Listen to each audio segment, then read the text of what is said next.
एक क्रिमिनल केस आहे, पाहूयात तुम्हाला ते सॉल्व्ह करता येते का. तर होतं असं की 20व्या मजल्यावरून एक माणूस सुसाईड करण्याचा प्रयत्न करतो आणि खाली उडी मारतो. खाली पडत असतानाच त्याला एक गोळी लागते आणि तो त्या ठिकाणी मरतो. इन्व्हेस्टिगेशन मध्ये असं समजतं की त्याच बिल्डिंगमध्ये एक म्हाताऱ्या जोडप्याचं भांडण चाललं होतं आणि त्या आजी आजोबांची सवय असायची की भांडण झाल्यावरती त्यातले जे आजोबा होते ते बंदूक आजीवर ताणायचे आणि गोळी मारून द्यायचे. पण त्यांनाही काय माहिती असायचं की त्याच्यामध्ये कधीच गोळी नाहीये. तर त्यांच्या मुलाने त्याच्यामध्ये गोळी टाकलेली होती, कारण त्या मुलाला आईचा राग आलेला होता आणि त्याची इच्छा होती की आई मारावी, काही कारण असतील त्यामुळे. मग आता इथं प्रश्न असा येतो की आजोबा जबाबदार आहेत त्या माणसाच्या मर्डरसाठी का तो मुलगा जबाबदार आहे ज्याने त्याच्यामध्ये गोळी टाकलेली आहे.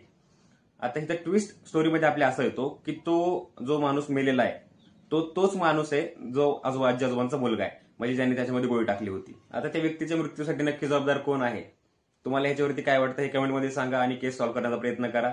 या केसचं उत्तर पुढच्या व्हिडिओमध्ये मिळेल, त्यामुळे फॉलो करा.